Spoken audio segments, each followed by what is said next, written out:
नमस्कार दोस्तों, आप सभी का स्वागत है आपके अपने यूट्यूब चैनल पढ़ लो पर।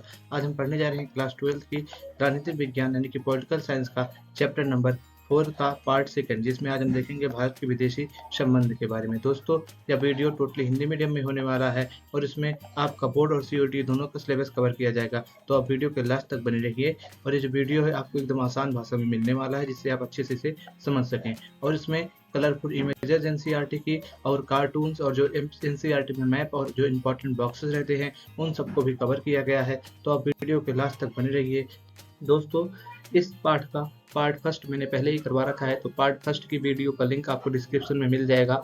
आप वहां से जाकर इस वीडियो का पार्ट फर्स्ट देख सकते हैं। ये वीडियो का पार्ट सेकंड होने वाला है, जिसमें हम जानेंगे कि तिब्बत के बारे में जानेंगे और भारत और पाकिस्तान के संबंध कैसे रहे आज़ादी के बाद, उसके बारे में जानेंगे। और बांग्लादेश युद्ध क्या था, बांग्लादेश को कैसे आज़ादी मिली, इन सभी चीज़ों के बारे में जानेंगे। तो दोस्तों, बिना समय व्यर्थ करते हुए चलिए बढ़ते हैं अपने वीडियो में आगे की तरफ। दोस्तों, तिब्बत के बारे में जानने से पहले मैं आपको इसकी भौगोलिक स्थिति दिखा देना चाहता हूँ। आप देखेंगे तिब्बत आप देख सकते हैं भारत और चाइना के बीच में यहाँ पर मध्य में स्थित है और एक पठार है। पठार मतलब एक प्लेट्यू है। ये पहले एक स्वतंत्र देश हुआ करता था, लेकिन क्या किया चीन ने इस पर 1950 में नियंत्रण स्थापित कर लिया। तब से क्या हुआ, चीन ने इस पे अपना दावा ठोक दिया। यानी कि तब से चीन कहता है कि जो तिब्बत है ये क्या है, ये चाइना का पार्ट है। तो इसी के बारे में इसमें डिटेल में पढ़ेंगे कि तिब्बत कैसे चाइना का पार्ट बना और तिब्बत को क्या क्या समस्याओं का सामना करना पड़ा। तो दोस्तों, चलिए बढ़ते हैं अपने वीडियो की तरफ। दोस्तों, तिब्बत यह मध्य एशिया का एक मशहूर पठार है। ऐतिहासिक रूप से तिब्बत भारत और चीन के बीच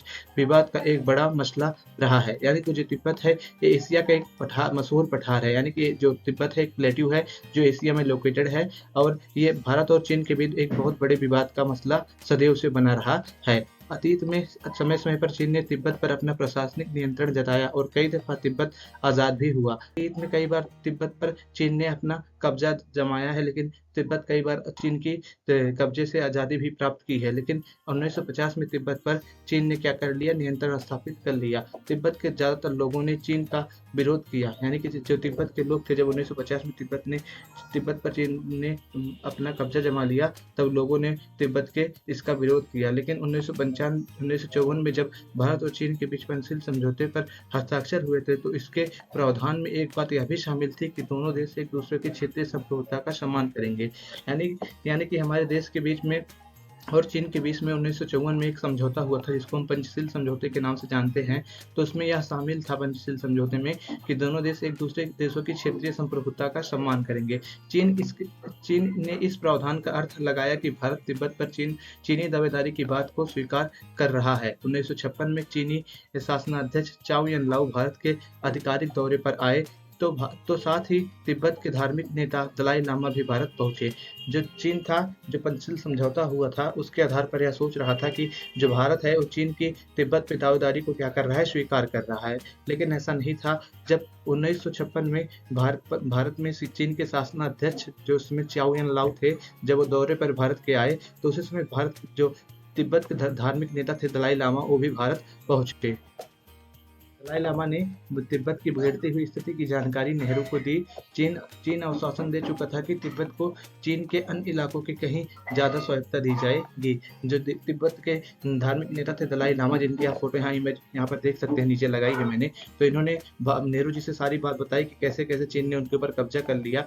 लेकिन चीन ने क्या कहा भारत से कि मैं अन्य देशों के अन्य अपने जो प्रांत है चीन के, उनके मुकाबले जो तिब्बत है उसको क्या करूँगा, ज़्यादा स्वायत्तता दूंगा, यानी कि ज़्यादा ऑटोनॉमी यानी कि ज़्यादा आज़ादी दूंगा। लेकिन ऐसा हुआ नहीं दोस्तों। चीन ने तिब्बत के लोगों की आज़ादी का सदैव दमन ही किया। देखिए, 1958 में चीनी आधिपत्य के विरुद्ध तिब्बत में सशस्त्र विद्रोह हुआ। इस विद्रोह को चीन की सेना ने दबा दिया। जो 1958 का वर्ष था, उसमें क्या हुआ, जो चीन का आधिपत्य था तिब्बत पर, उसको लेकर तिब्बतीय लोगों ने विद्रोह कर दिया। लेकिन चीन की जो सेना थी उसके पास ज़्यादा शक्ति बल था। इसके चलते उसने क्या किया, उस विरोध को दबा दिया। स्थिति बिगड़ती देख तिब्बत के पारंपरिक नेता दलाई लामा ने सीमा पार कर भारत में प्रवेश किया और 1959 में भारत से शरण मांगी। यानी कि जब स्थिति बहुत बिगड़ गई तो वहाँ के जो धार्मिक नेता थे दलाई लामा, उन्होंने क्या किया, भारत में प्रवेश किया और 1959 में भारत से शरण मांगी कि आप हमें भारत में शरण दीजिए, भारत में हमें रहने दीजिए। तो आप देख सकते हैं यहाँ पर दलाई लामा आ रहे हैं, आप यहाँ पर फोटो में देख सकते हैं, एनसीईआरटी की फोटो लगाई गई है। दोस्तों फिर भारत ने दलाई लामा को शरण दे दी। चीन ने भारत की इस कदम का कड़ा विरोध किया। यानी कि जब भारत से जब दलाई लामा ने शरण मांगी तो भारत ने दलाई लामा को अपने देश में शरण दे दिया, लेकिन चीन ने इसका विरोध किया कि भारत ने क्यों दलाई लामा को अपने देश में शरण दिया। चीन सोच रहा था कि भारत क्या चाहता है, चीन को तोड़ना चाहता है। पिछले 50 सालों में बड़ी संख्या में तिब्बती जनता ने भारत और दुनिया के अन्य देशों में शरण ली है। भारत में खासकर दिल्ली में तिब्बती शरणार्थियों की बड़ी बड़ी बस्तियां हैं। यानी कि पिछले 50 सालों से अगर हम देखें 1950 के बाद, तब से चीन के जो तिब्बत के लोग थे उन्होंने देश के अन्य इलाकों में और जो दुनिया के अन्य इलाके हैं उनमें क्या की है, जाकर शरण ली है। लेकिन भारत के जो एक दिल्ली नामक क्षेत्र है वहाँ पर तिब्बती शरणार्थियों की बड़ी बड़ी बस्तियां अभी भी देखी जा सकती हैं। यानी कि दिल्ली में तिब्बती लोगों ने क्या की, अधिक मात्रा में शरण ली। हिमाचल प्रदेश के धर्मशाला में संभवतः तिब्बती शरणार्थी की सबसे बड़ी बस्ती है। यानी कि जो हिमाचल प्रदेश का धर्मशाला नामक क्षेत्र है वहाँ पर जो तिब्बती शरणार्थियों की सबसे बड़ी बस्ती है। दलाई लामा ने भी भारत में धर्मशाला को ही अपना निवास स्थान बनाया। यानी कि जो दलाई लामा थे तिब्बत से आने के बाद हिमाचल प्रदेश के धर्मशाला में क्या किया, अपना निवास स्थान बनाया। 1950 और 1960 के दशक में भारत ने अनेक राजनीतिक दल और राजनेताओं ने तिब्बत की आज़ादी के प्रति अपना समर्थन जताया। इन दलों में सोशलिस्ट पार्टी और जनसंघ शामिल है। यानी कि भारत के अनेक पार्टियां थी, जैसे कि जनसंघ हो गया और सोशलिस्ट पार्टी हो गई। इन सब ने चाहा कि चीन के कब्जे से तिब्बत को आज़ादी मिले। और इन सब में जो प्रमुख पार्टियां थी उनका नाम आप सब जानते ही हैं, सोशलिस्ट पार्टी और जनसंघ पार्टी। चीन ने स्वायत्त तिब्बत क्षेत्र बनाया और इस इलाके को वह चीन का अभिन्न अंग मानता है। यानी कि जो चीन था उसने क्या किया, जो तिब्बत का ये इलाका था इसको क्या कर दिया, तिब्बत के इतने पूरे बड़े इलाके को एक नाम दिया जिसको हम कहते हैं स्वायत्त तिब्बत क्षेत्र, और इसको क्या किया, चाइना का अभिन्न अंग मान लिया। उसने ये माना कि ये जो तिब्बत स्वायत्त क्षेत्र है उससे क्या है, चाइना का एक पार्ट है, यानी कि चाइना का एक अभिन्न हिस्सा है। तिब्बती जनता चीन के इस दावे को नहीं मानती कि तिब्बत चीन का अभिन्न अंग है, लेकिन जो तिब्बती लोग हैं वो यह नहीं मानते हैं कि वे सब चीन के अंग हैं। ज़्यादा से ज़्यादा संख्या में चीनी बाशिंदों ने को तिब्बत लाकर वहां बसने की चीन की नीति का तिब्बती जनता ने विरोध किया। यानी कि चीन ने क्या किया, जो तिब्बत क्षेत्र था उसमें क्या किया, चीन के अन्य इलाकों से ज़्यादा जनता को लाकर क्या किया, तिब्बत में बसा दिया, जिससे वहाँ के लोग क्या हो जाए, माइनॉरिटी हो जाए और जो बाहरी लोग क्या हो जाए, मेजॉरिटी में आ जाए। लेकिन वहाँ के जो लोग थे जो पहले से रह रहे थे तिब्बत में, उन्होंने इसका क्या किया, विरोध किया कि आप यहाँ पर बाहर से यानी कि चीन के अन्य प्रांतों से लोगों को लाकर तिब्बत में मत बसाइए। तिब्बती चीन के इस दावे को भी नकारते हैं कि तिब्बत को स्वायत्तता दी गई है। यानी तिब्बत ये नहीं मानते हैं कि जो तिब्बत जब से चाइना ने अपना कब्जा जताया है तब से उसे कोई भी स्वतंत्रता या कोई भी स्वायत्तता दी गई है। उनका मानना है कि जब से वो चीनी नियंत्रण में आए हैं तब से उनका क्या किया गया है, दमन ही किया गया है। वे मानते हैं कि तिब्बत की पारंपरिक संस्कृति और धर्म को नष्ट करके चीन वहाँ साम्यवाद फैलाना चाहता है। यानी कि उनका मानना है कि चीन क्या कर रहा है, हमारे ऊपर अपना नियंत्रण स्थापित करके हमारी संस्कृति और हमारे धर्म को नष्ट कर रहा है और वहाँ पर साम्यवाद यानी कि कम्युनिज्म क्या कर रहा है, फैला रहा है। पाकिस्तान के साथ युद्ध और शांति। अब हम देखेंगे कि पाकिस्तान के साथ हमारे कैसे माहौल रहे हैं, यानी कि कैसे हमारे विदेशी संबंध रहे हैं आज़ादी के बाद, उसी को हम इसमें देखेंगे। दोस्तों वीडियो में आगे बढ़ने से पहले मैं आपको बता देना चाहता हूं कि आप हमारे चैनल पर जाकर अन्य सभी विषयों के जैसे कि अर्थशास्त्र, राजनीति विज्ञान, समाजशास्त्र या इतिहास, इन सभी वीडियो को आप हिंदी माध्यम में देख सकते हैं। ये सब वीडियो कलरफुल इमेजेस के साथ, मैप के साथ और कार्टून के साथ पूर्ण रूप से एनसीईआरटी पे आधारित बनाई गई हैं। तो आप वीडियो को देखिए और आप हमारे चैनल को लाइक, शेयर और सब्सक्राइब करिए। दोस्तों अब हम बढ़ते हैं पाकिस्तान के साथ शांति और युद्ध नामक हेडिंग की तरफ। देखिए दोस्तों, कश्मीर मसले को लेकर पाकिस्तान के साथ बंटवारे के तुरंत बाद युद्ध छिड़ गया था। यानी कि जो हमारा कश्मीर का मुद्दा था उसको लेकर पाकिस्तान के साथ हमारा जैसे ही बंटवारा हुआ उसके बाद क्या हो गया, युद्ध हो गया। बहरहाल यह संघर्ष पूर्ण व्यापी युद्ध का रूप न ले सका, यह मसला फिर संयुक्त राष्ट्र संघ के हवाले कर दिया गया। लेकिन क्या हुआ, जब हमारे बीच में युद्ध छिड़ गया तो ये पूर्ण रूप से युद्ध का रूप नहीं ले पाया, लेकिन इस मसलों को क्या किया गया, संयुक्त राष्ट्र संघ के हवाले कर दिया गया। यानी कि इस मसले को संयुक्त राष्ट्र संघ में ले जाया गया नेहरू जी के द्वारा।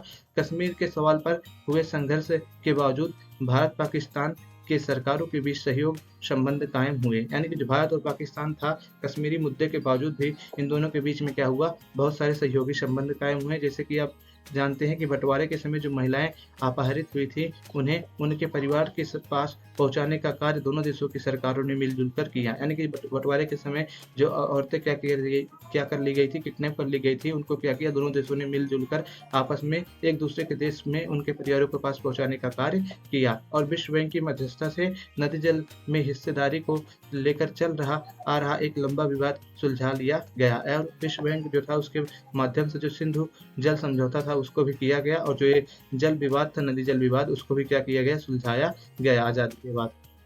नेहरू और जनरल आयूब खान ने सिंधु जल नदी संधि पर 1960 में हस्ताक्षर किए। यानी कि जो नेहरू जी थे और जो जनरल आयूब खान थे, उन्होंने मिलकर 1960 में विश्व बैंक की मध्यस्थता के साथ क्या किया, सिंधु नदी जल संधि पर हस्ताक्षर किए। किस सन में की, 1960 में किए। भारत पाक संबंध में नरमी गर्मी के बावजूद इस संधि पर ठीक ठाक अमल होता रहा। यानी कि भारत पाक संबंधों में कभी कभी नरमी गर्मी आती रही, लेकिन ये जो ये समझौता हुआ था, उस पर हमेशा क्या हुआ, इस संधि पर ठीक ठाक अमल होता रहा। दोनों देशों के बीच 1965 में कहीं ज्यादा गंभीर किस्म के सैन्य संघर्ष की शुरुआत हुई। 1965 के अप्रैल में पाकिस्तान ने गुजरात के कच्छ इलाके के रन में सैनिक हमला बोला। यानी कि जो गुजरात का इलाका है रन, उसमें क्या हुआ, जो पाकिस्तानी सेना ने 1965 में अप्रैल के माह में सैनिक आक्रमण कर दिया। इसके बाद जम्मू कश्मीर में अगस्त और सितंबर के महीने में पाकिस्तान ने बड़ा हमला बोला, और इस रण क्षेत्र पर हमला करने के बाद जम्मू कश्मीर में भी अगस्त और सितंबर में पाकिस्तानी सेना ने क्या किया, हमला किया। पाकिस्तान के नेताओं को उम्मीद थी कि जम्मू कश्मीर की जनता उनका समर्थन करेगी, लेकिन ऐसा नहीं हुआ। पाकिस्तानी नेता ये सोचते थे कि जब हम जम्मू कश्मीर पे हमला करेंगे तो वहाँ की जनता क्या करेगी, हमारा समर्थन करेगी, लेकिन जनता ने उनका समर्थन नहीं किया। कश्मीर के मोर्चे पर पाकिस्तानी सेना की बढ़त को रोकने के लिए प्रधानमंत्री लाल बहादुर शास्त्री ने पंजाब की सीमा की तरफ से जवाबी हमला करने का आदेश दिया। जब पाकिस्तानी सेना कश्मीर की तरफ बढ़ने लगी तो लाल बहादुर शास्त्री जो उसमें प्रधानमंत्री थे, उन्होंने पंजाब की सीमा की तरफ से क्या किया, जवाबी हमला करने का हमारे सैनिकों को आदेश दिया। दोनों देश की सेनाओं के बीच घनघोर लड़ाई हुई और भारत की सेना आगे बढ़ते हुए लाहौर के नजदीक तक पहुंच गई। और दोनों देश में इतनी अच्छे से लड़ाई हुई कि क्या बोलते हैं कि भारत की सेना को इस युद्ध में विजय प्राप्त हुई, और जो भारत की सेना थी कहाँ तक पहुंच गई, पाकिस्तान के लाहौर के नजदीक तक पहुंच गई। आप देख सकते हैं मैप में, जो फोटो में जो मैंने फोटो लगाई, आप यहाँ पर देखेंगे, यहाँ पर लाहौर लिखा है, और यहाँ पर आप देखेंगे भारतीय सेना के जवान खड़े हुए हैं। इससे पता चलता है जो पाकिस्तानी हमारे साथ लड़ाई कर रहे थे 1962 के समय, उस समय क्या हुआ, भारत की सेनाएं लाहौर तक क्या कर गई थी, पहुंच गई थी। संयुक्त राष्ट्र संघ के हस्तक्षेप से इस लड़ाई का अंत हुआ। यानी कि जब संयुक्त राष्ट्र संघ ने हस्तक्षेप किया तो जाकर इस लड़ाई का क्या हुआ, अंत हुआ। बाद में भारतीय प्रधानमंत्री लाल बहादुर शास्त्री और पाकिस्तान के जनरल आयूब खान के बीच 1966 में ताशकंद समझौता हुआ। यानी कि बाद में प्रधानमंत्री जो लाल बहादुर शास्त्री थे और जो वहाँ के पाकिस्तान के उस समय के प्रमुख थे जनरल आयूब खान, उनके बीच में क्या हुआ, एक शांति समझौता हुआ जो कि ताशकंद समझौते के नाम से जाना जाता है, और एक कब हुआ था, 1966 में हुआ था। और सोवियत संघ ने इसमें मध्यस्थता की भूमिका निभाई, और जो सोवियत संघ था उसमें क्या किया, इस समझौते में मध्यस्थता किया। ठीक, हालांकि 1965 की लड़ाई में भारत ने पाकिस्तान को बहुत ज़्यादा सैन्य क्षति पहुंचाई, लेकिन इस युद्ध से भारत की कठिन आर्थिक स्थितियां और ज़्यादा बोझ पड़ा। यानी कि जो भारत की कठिन आर्थिक स्थितियां थी, उस पर जो 1965 का युद्ध हुआ था, उसमें क्या हुआ, भारत को बहुत ज़्यादा बोझ झेलना पड़ा। लेकिन भारत ने तो पाकिस्तान को बहुत सी क्षति पहुंचाई थी, लेकिन भारत को भी कुछ आर्थिक और राजनीतिक क्षति इस युद्ध में प्राप्त हुई। बांग्लादेश युद्ध 1971, यानी कि जो बांग्लादेश युद्ध हुआ था 1971 में, अब उसके बारे में हम जानते हैं। दोस्तों, इसको बताने से पहले मैं आपको बताना चाहता हूँ, जब भारत का बंटवारा हुआ था तो उसमें पाकिस्तान को 2 हिस्से प्राप्त हुए थे।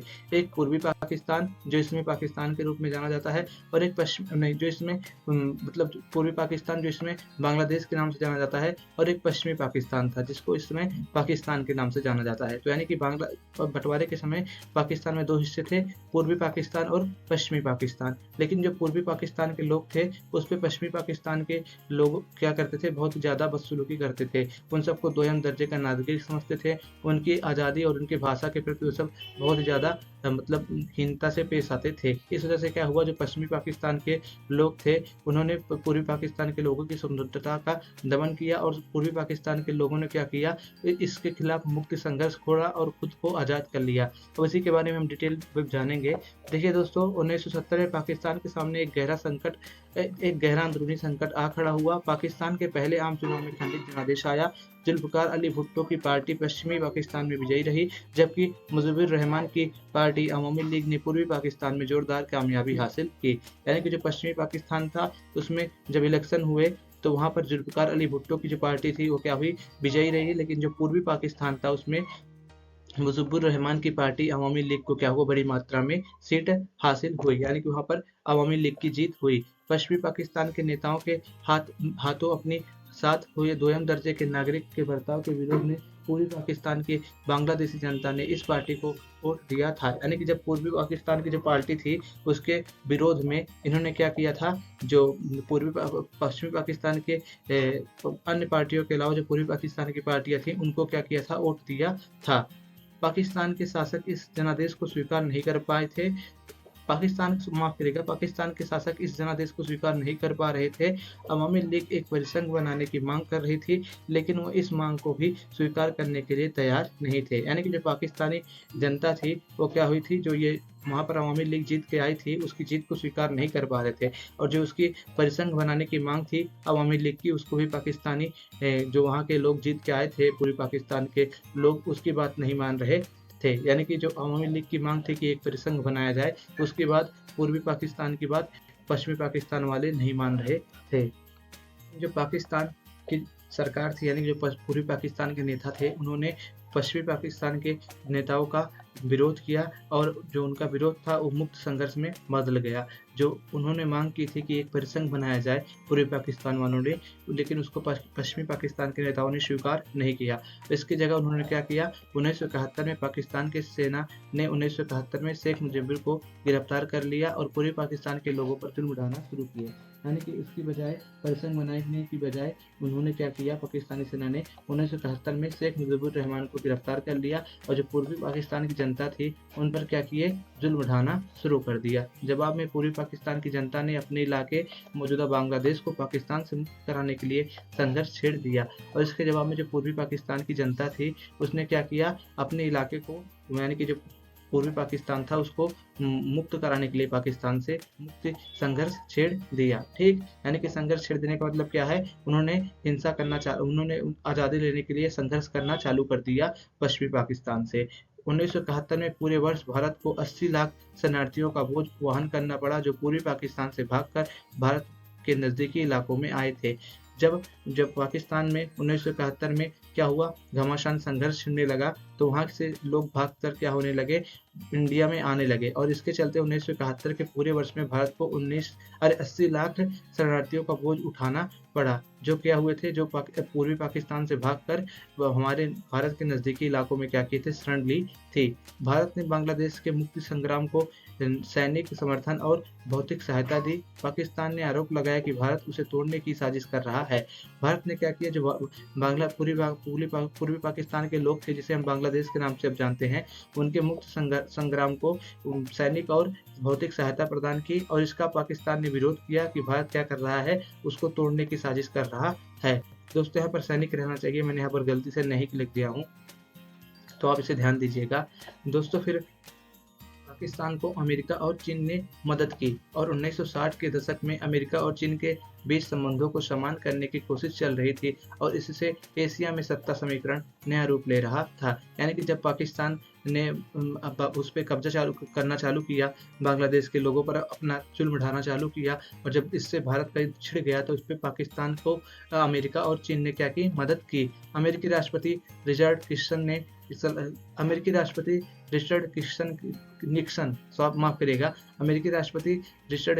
निक्सन के सलाहकार हेनरी किसिंजर ने 1971 के जुलाई में पाकिस्तान होते हुए गुपचुप चीन का दौरा किया।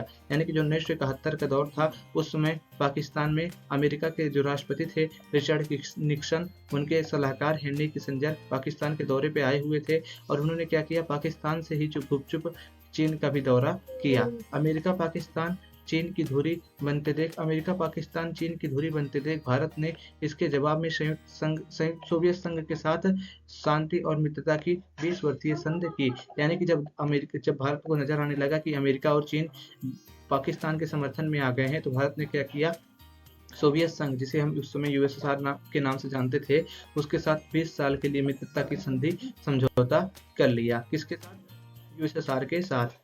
इस संधि में इस बात पर आश्वासन मिला कि हमला होने की सूरत में सोवियत संघ भारत की मदद करेगा, और सोवियत संघ ने हमें इस संधि में यह आश्वासन दिया है, विश्वास दिलाया कि जब भारत पे हमला होगा तो क्या करेगा, सोवियत संघ भारत की मदद करेगा। 1971 के दिसंबर में भारत पाकिस्तान के बीच पूर्णव्यापी युद्ध छिड़ गया। पाकिस्तान के लड़ाकू विमानों ने पंजाब और राजस्थान पर हमले किए, जबकि उसकी सेना ने जम्मू कश्मीर में अपना मोर्चा खोला। यानी कि 1971 के दिसंबर में पाकिस्तान से हमारा क्या हो गया, युद्ध छिड़ गया, और जो पाकिस्तान के लड़ाकू विमान थे, यानी कि जो वहाँ की एयरफोर्स थी, उसने पंजाब और राजस्थान पर हमला किया, और जो वहाँ की मिलिट्री थी उसने क्या किया, जम्मू कश्मीर पर हमला करना चालू कर दिया। और जब जवाब में भारत ने अपनी वायुसेना, नौसेना और थल सेना के बूते पश्चिमी और पूर्वी मोर्चे से कार्रवाई की, और भारत ने भी क्या किया, अपनी वायुसेना और नौसेना और थल सेना के माध्यम से पश्चिमी और पूर्वी मोर्चे पर पाकिस्तान के खिलाफ कड़ी कार्रवाई की। स्थानीय लोगों के समर्थन और स्वागत के बीच भारतीय सेना पूर्वी पाकिस्तान में तेजी से आगे बढ़ी। 10 दिनों के अंदर भारतीय सेना ने ढाका को 3 तरफ से घेर लिया और अपने 90,000 सैनिकों के साथ पाकिस्तानी सेना को आत्मसमर्पण करना पड़ा। यानी कि जो युद्ध था वो 10 दिनों तक चला। 10 दिनों के बाद जो भारतीय सेना थी उसने ढाका, यानी कि जो बांग्लादेश की राजधानी थी, उसको घेर लिया, और जो पाकिस्तान था उसने अपने 90,000 सैनिकों के साथ आत्मसमर्पण कर दिया। बांग्लादेश के रूप में एक स्वतंत्र राष्ट्र के उदय के साथ भारतीय सेना ने अपनी तरफ से एक तरफा युद्ध विराम घोषित कर दिया। यानी कि जब बांग्लादेश का निर्माण हो गया, यानी कि बांग्लादेश को जब एक स्वतंत्र राष्ट्र घोषित कर दिया गया, उसी के साथ भारतीय सेना ने क्या किया, अपनी तरफ से एक तरफा युद्ध विराम घोषित कर दिया। बाद में 3 जुलाई 1972 को इंदिरा गांधी और जुल्फिकार अली भुट्टो के बीच शिमला समझौते पर दस्तखत हुए, और इससे अमन की बहाली हुई। यानी कि जो 1972 का जुलाई का महीना था, 3 जुलाई का दिन था, उस दिन क्या हुआ, इंदिरा गांधी और जुल्फिकार अली भुट्टो के बीच क्या हुआ, एक समझौता हुआ, जिसको हम शिमला समझौता के नाम से जानते हैं। और इससे क्या हुआ, दोनों देशों के बीच अमन की बहाली हुई, और इस समझौते से क्या हुआ, दोनों देशों के बीच शांति कायम हुई। यहाँ पर जुल्फिकार अली भुट्टो रहना चाहिए, गलती से मैंने यहाँ पर भड़ो लिख दिया है। युद्ध में इस निर्णायक जीत से देश में उत्साह की लहर दौड़ गई थी। अधिकांश भारतीयों ने इसे गौरव की घड़ी के रूप में देखा और माना कि भारत का सैन्य पराक्रम प्रबल हुआ है। इंदिरा गांधी इस वक्त भारत की प्रधानमंत्री थी। 1971 के लोकसभा चुनाव में उन्हें विजय मिली थी। इस युद्ध के बाद अधिकतर राज्यों में विधानसभा के चुनाव हुए और अनेक राज्यों में कांग्रेस पार्टी बड़े बहुमत से जीती। यानी कि जब 1971 के लोकसभा चुनाव हुए तो उसमें भी इंदिरा गांधी की जो पार्टी थी कांग्रेस, उसको विजय मिली, और जो अन्य राज्यों के विधानसभा चुनाव हुए उसमें भी कांग्रेस पार्टी को इस युद्ध की वजह से क्या हुआ, बड़ी भारी संख्या में बहुमत से जीत हासिल हुई। 1962 में रक्षा उत्पाद विभाग और 1965 में रक्षा आपूर्ति विभाग की स्थापना हुई। यानी कि जो 1962 का वर्ष था उसमें हमने रक्षा उत्पाद विभाग का, और जो 1965 का वर्ष था उसमें हमने रक्षा आपूर्ति विभाग का क्या किया, स्थापना किया। और तीसरी पंचवर्षीय योजना 1961-66 पर असर पड़ा, और इसके बाद लगातार 3 एक वर्षीय योजना पर अमल हुआ। यानी कि जो तीसरी पंचवर्षीय योजना थी उस पर इस युद्ध का बहुत बड़ा असर पड़ा। उसके बाद हमने क्या किया, लगातार एक वर्ष की योजना चलाई, यानी कि 5 वर्षीय योजना हमने छोड़ दी। उसके बाद हमने एक वर्ष की योजना पर अमल किया। चौथी पंचवर्षीय योजना 1969 में ही शुरू हो सकी। युद्ध के बाद भारत का रक्षा व्यय बहुत ज्यादा बढ़ गया। यानी कि जब चौथी पंचवर्षीय योजना थी उसको हमने 1969 में ही चालू कर पाया, क्योंकि हमारे ऊपर बहुत ज्यादा आर्थिक दबाव आ पाया था। इसीलिए हमने 1969 में क्या किया, चौथी पंचवर्षीय योजना चालू की। और उसके बाद युद्ध के बाद, यानी कि बांग्लादेश युद्ध के बाद क्या किया, हमने अपना रक्षा व्यय, यानी कि अपना जो डिफेंस एक्सपेंडिचर होता है उसको क्या किया, बहुत ज्यादा बढ़ा दिया। दोस्तों 1999 में पाकिस्तान के साथ हमारा और एक युद्ध हुआ, जिसे हम उस कारगिल युद्ध या कारगिल संघर्ष के नाम से जानते हैं। दोस्तों 1999 के शुरुआती महीनों में भारतीय इलाके के नियंत्रण सीमा रेखा के कई ठिकानों जैसे दरास, मस्को, काकसर और पतालिक पर अपने को मुजाहिदीन बताने वाले संगठन ने कब्जा कर लिया। यानी कि एक संगठन था जो अपने आप को मुजाहिदीन बता रहा था, उसने क्या किया, भारत की जो नियंत्रण सीमा के इलाके में कुछ ऐसे ठिकाने थे जैसे कि दरास, मस्को, काकसर और बतालिक, इन सब पर क्या किया, एक संगठन जो अपने आप को मुजाहिदीन बताता था उसने क्या कर लिया, कब्जा कर लिया 1999 में। पाकिस्तानी सेना की इसमें मिली भगत भाप कर भारतीय सेना इस कब्जे के खिलाफ हरकत में आई। और जब पता चला कि भारतीय सेना को किसमें पाकिस्तान की जो सेना है उसकी मिली भगत है, यानी कि ये जो मुजाहिदीन लोग कब्जा किए हैं पाकिस्तानी सेना से मिलकर किए हैं, तो क्या हुई, जो भारतीय सेना थी वो क्या हुई, तब जाकर हरकत में आई। इससे दोनों देशों के बीच संघर्ष छिड़ गया। इसे कारगिल की लड़ाई के नाम से जाना जाता है। और उससे क्या हुआ, दोनों देशों के बीच युद्ध होने लगा और इस युद्ध को हम किस नाम से जानते हैं, कारगिल युद्ध के नाम से जानते हैं। ठीक दोस्तों, 1999 के मई जून में यह लड़ाई जारी रही। यानी कि 1999 के मई जून में क्या हुई, जो कारगिल लड़ाई थी क्या हुई, जारी रही। यानी कि 1999 के मई जून में लड़ाई चल रही थी कारगिल युद्ध की। 20 जुलाई 1999 तक भारत अपने अधिकतर ठिकानों पर पुनः अधिकार कर चुका था। यानी कि 20 जुलाई को भारत ने क्या किया, 1999 में जितने भी कब्जे कर लिए गए थे उसके ठिकाने नियंत्रण सीमा रेखा के पास जो थे, उन सबको पुनः अपने नियंत्रण में ला लिया। ठीक, पाकिस्तान में इस लड़ाई को लेकर बहुत विवाद था। यानी कि जो पाकिस्तान था उसमें इस लड़ाई को लेकर बहुत विवाद हुआ। कहा गया कि सेना के प्रमुख प्रधानमंत्री को इस मामले में अंधेरे में रखा था। इसमें ये कहा गया कि जो सेना का प्रमुख था, यानी कि जो वहाँ का चीफ ऑफ द आर्मी था, उसने क्या किया, जो ये हमला किया था उसके बारे में जो प्रधानमंत्री था उसको बताया ही नहीं। इसके बारे में उसको क्या किया, अंधेरे में रखा, यानी कि उसके बारे में इस हमले की जानकारी साझा नहीं की। इस लड़ाई के तुरंत बाद पाकिस्तान की हुकूमत पर जनरल परवेज मुशर्रफ की अगुवाई में पाकिस्तान की सेना ने नियंत्रण कर लिया। और इस हमले के बाद क्या किया, कारगिल युद्ध के बाद जो वहाँ का मतलब जनरल था सेना का, परवेज मुशर्रफ, उसने क्या किया, पाकिस्तान की सेना के माध्यम से क्या किया, पाकिस्तान पर अपना नियंत्रण हासिल कर लिया।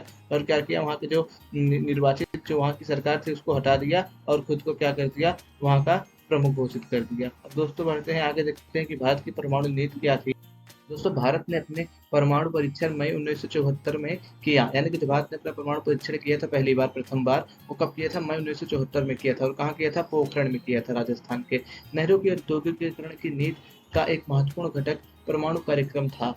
इसकी शुरुआत 1940 के दशक के अंतिम सालों में होमी जहांगीर बाबा के निर्देश में हो चुकी थी। यानी कि जो नेहरू थे उनका विज्ञान और प्रौद्योगिकी पर बहुत विश्वास था और उनकी जो औद्योगिक नीति थी उसका एक महत्वपूर्ण घटक क्या था, परमाणु कार्यक्रम था। यानी कि परमाणु कार्यक्रम का मतलब कि भारत एक परमाणु संपन्न देश बने। और इसकी शुरुआत 1940 के अंतिम दशक में ही, यानी कि जब हमें आज़ादी मिली उसी के बाद ही क्या हो गई थी, परमाणु कार्यक्रम की शुरुआत हो गई थी। यानी कि होमी जहांगीर बाबा के निर्देशन में 1940 के अंतिम दशक में क्या हुआ था, परमाणु कार्यक्रम हमारा चालू हो गया था। भारत शांतिपूर्ण उद्देश्यों में इस्तेमाल के लिए अणु ऊर्जा बनाना चाहता था। यानी कि भारत का यह उद्देश्य था कि हम अणु ऊर्जा इसलिए बना रहे हैं कि हमसे क्या करें, शांतिपूर्ण उद्देश्यों के लिए इस्तेमाल कर सकें। नेहरू परमाणु हथियारों के खिलाफ थे।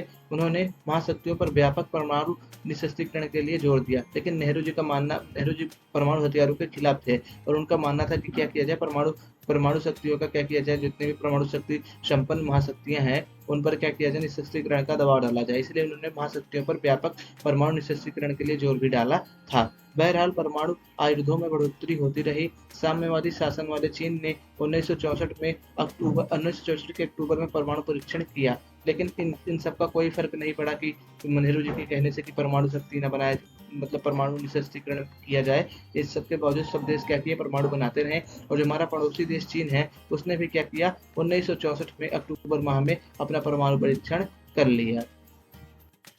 संयुक्त राष्ट्र संघ की सुरक्षा परिषद के अस्थायी सदस्य भी थे। दुनिया के अन्य देशों पर 1968 की परमाणु अप्रसार नीति को थोपना चाहा। जो संयुक्त राष्ट्र संघ के अस्थायी सदस्य थे, यानी कि जो संयुक्त राष्ट्र संघ के सुरक्षा परिषद में जो 5 अस्थायी सदस्य थे, वो क्या चाहते थे कि दुनिया पर एक परमाणु अप्रसार संधि थोपी जाए। यानी कि वो चाहते थे कि जिन देशों के पास परमाणु शक्ति है अब वही अपने पास परमाणु शक्ति रखें और कोई अन्य देश परमाणु शक्ति संपन्न न बन पाए। इसलिए उन्होंने क्या किया, 1968 में अन्य देशों पर परमाणु अप्रसार संधि को थोपना चाहा। भारत हमेशा से इस संधि को भेदभावपूर्ण मानता था।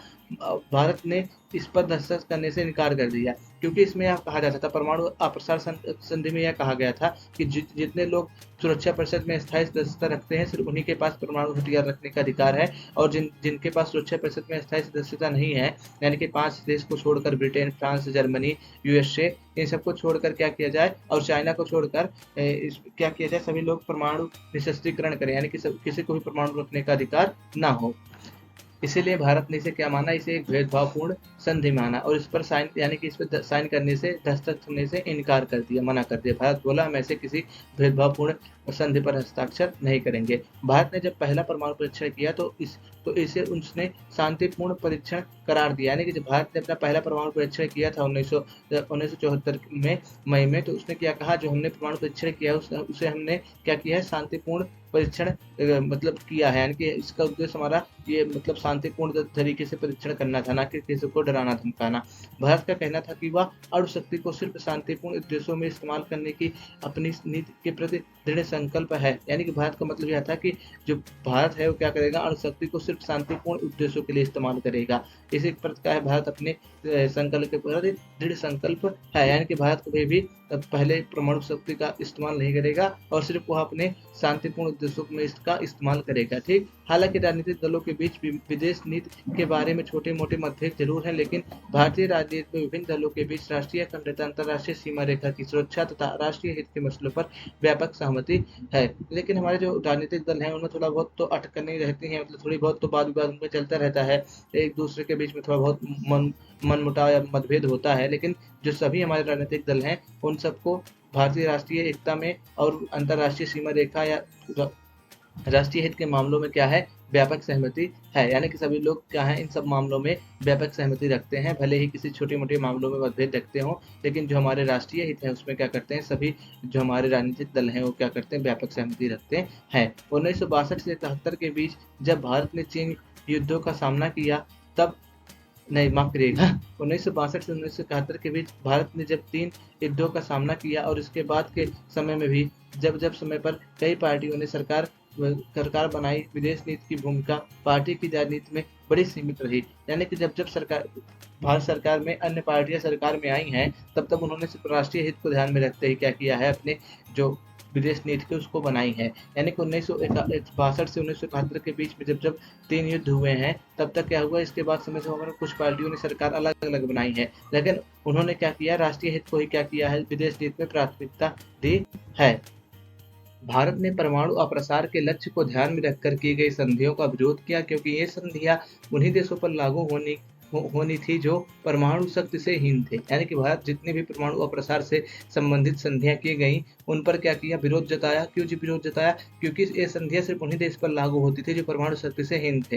यानी कि ये संधियां जो परमाणु शक्ति से हीन देश थे उनको कोई परमाणु शक्ति संपन्न नहीं बनाने देती, क्योंकि ये संधियां क्या करती थी, परमाणु हथियारों से लैस देशों की जमात के परमाणु शक्ति पर एक अधिकार को वैधता देती थी। क्योंकि जो शक्तियां थी, जो ये संधियां थी, उनके माध्यम से सिर्फ उन्हीं देशों को परमाणु हथियार रखने का अधिकार था जो पहले से परमाणु हथियार बना चुके थे। यानी कि भविष्य में कोई भी देश परमाणु हथियार न बना पाए, इसके लिए ये सब संधियां की जा रही थी और संधियां भेदभावपूर्ण थी। इसीलिए भारत ने क्या किया, इन सभी परमाणु अप्रसार संधियों का क्या किया, विरोध किया।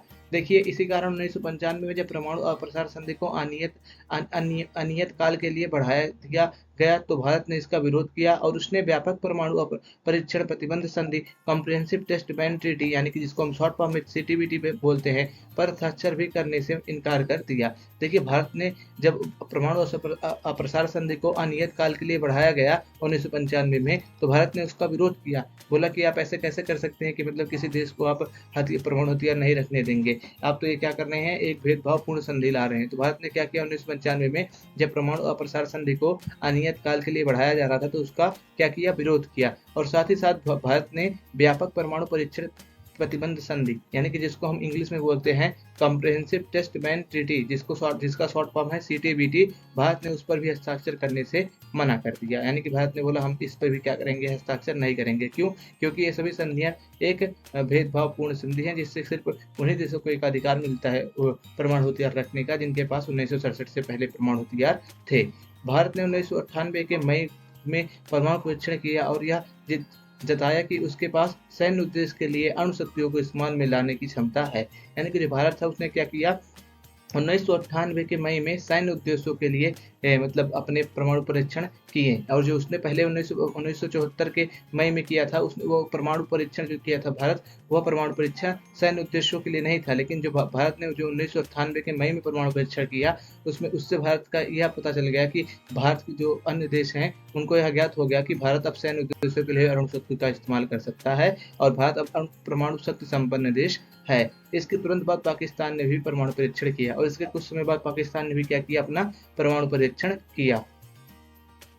भारत की परमाणु नीति में सैद्धांतिक तौर पर यह बात स्वीकार की गई है कि भारत अपने परमाणु रक्षा के लिए हथियार रखेगा और कभी भी हथियारों का प्रथम प्रयोग नहीं करेगा। यानी कि जो भारत है उसकी परमाणु नीति में यह शामिल है कि भारत कभी भी क्या करेगा, जो परमाणु हथियार बनाया है उसका प्रयोग पहले नहीं करेगा। यानी कि जब तक कोई भारत पर परमाणु हथियार से हमला नहीं करेगा तब तक भारत परमाणु हथियार का उपयोग नहीं करेगा। और भारत अपने परमाणु हथियार को इसलिए रखा है कि क्या की जाए, उसकी अपनी सुरक्षा वो खुद से कर सके। यानी कि सैद्धांतिक तौर पर भारत ने स्वीकार किया है कि परमाणु हथियार रखेगा, लेकिन भारत कभी पहले उसका उपयोग नहीं करेगा जब तक कोई अन्य देश भारत पे परमाणु हथियार का इस्तेमाल ना करे।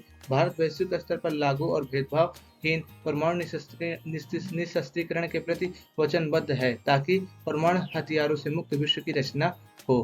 भारत ऐसा नहीं है कि सब संधियों का विरोध करता है। भारत जैसी संधियां हैं जिसमें बिना भेदभाव से क्या किया जाता है, निशस्त्रीकरण किया जाता है, तो उन संधियों का क्या करता है, बस भारत लेता है। यानी कि भारत क्या करता है, जो संधियां ऐसी हैं जिनमें क्या है भेदभाव नहीं किया जाता है, उन सभी संधियों का भारत क्या करता है, उनके प्रति वचनबद्धता रखता है, जिससे क्या हो, मुक्त परमाणु हथियारों से मुक्त विश्व की रचना हो सके। अब देखिए विश्व राजनीति के बदल के समीकरण। देखिए अब जब से सरकारें बदली 1977 के बाद, 1977 से पहले आप देखेंगे मुख्यतः कांग्रेस की सरकारों का ही जोर रहा है, चाहे वो केंद्र सरकार हो या चाहे वो राज्य सरकार हो। यानी केंद्र और राज्य सरकारों में कांग्रेस के ही क्या रहा है, दबदबा रहा है। तो जब 1977 के बाद जो सरकारें बदली और गैर कांग्रेसी सरकारें आई, तो उनका मानना यह था कि जो कांग्रेस है उसका क्या है, उसकी विदेश नीति किसके प्रति ज़्यादा मतलब झुकी हुई है, उसकी नीति और रसिया की तरफ ज़्यादा झुकी हुई है। इससे क्या होता है, गुटनिरपेक्षता को हानि पहुंचती है। गुटनिरपेक्षता का मतलब ये होता है कि आप किसी का पक्ष नहीं ले रहे हैं, तो लेकिन अगर आप एक पार्टी का पक्ष ले रहे हैं तो ये सच्ची गुटनिरपेक्षता नहीं है।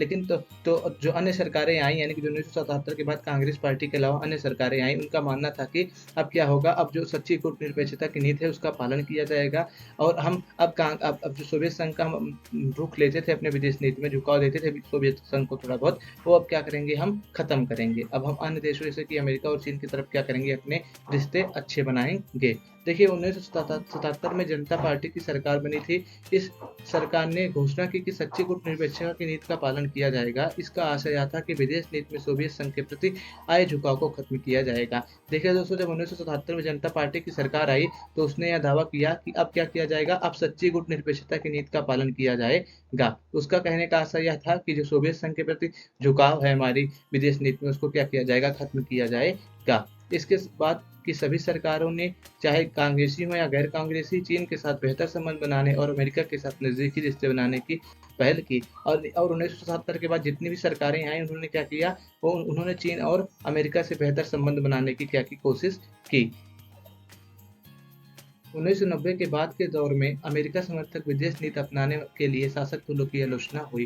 यानी 1990 का जो बाद का दौर था उसमें क्या हुआ, जो शासक दल थे जो विदेश नीति में अमेरिका का समर्थन करते थे, यानी कि जो अमेरिका समर्थक विदेश नीति बनाते थे, उनकी आलोचना की गई। विदेश नीति हमेशा राष्ट्रीय हितों को ध्यान में रखकर बनाई जाती है।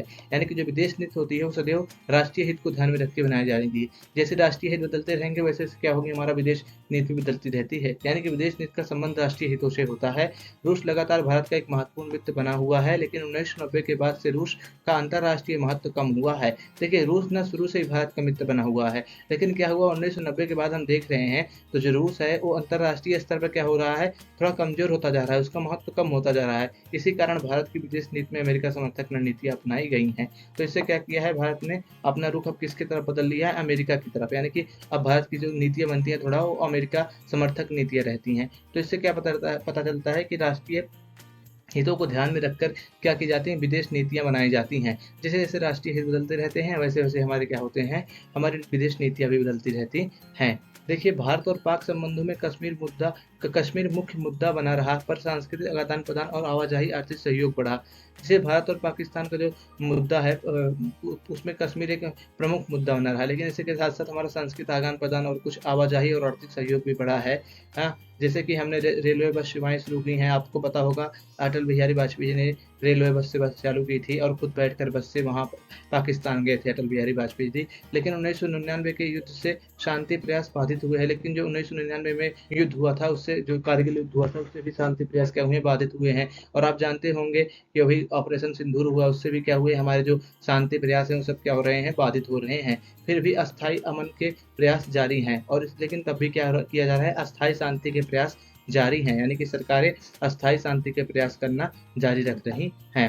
दोस्तों, इसी के साथ आपका चैप्टर खत्म होता है। आपको मिलते हैं अभी अगली वीडियो में। दोस्तों, अगर आप हिंदी मीडियम से हैं और आप अर्थशास्त्र, राजनीति विज्ञान, समाजशास्त्र या अन्य किसी विषयों से संबंधित आप वीडियो देखना चाहते हैं हिंदी मीडियम में, तो आप हमारे चैनल पर विजिट कर सकते हैं। आपको हिंदी मीडियम में हमारे चैनल पर एकदम बेस्ट वीडियो मिलेगी। दोस्तों, आप हमारे चैनल पर जाइए और हमारे चैनल पर उपलब्ध सभी वीडियो को अच्छे से देखिए। दोस्तों, मैं इस वीडियो का पार्ट फर्स्ट आपको डिस्क्रिप्शन में इसका लिंक दे दूंगा, तो आप वहां से इसके पार्ट फर्स्ट को देख सकते हैं। दोस्तों, अब मिलते हैं आपसे अगले वीडियो में, तब तक के लिए पढ़ लो।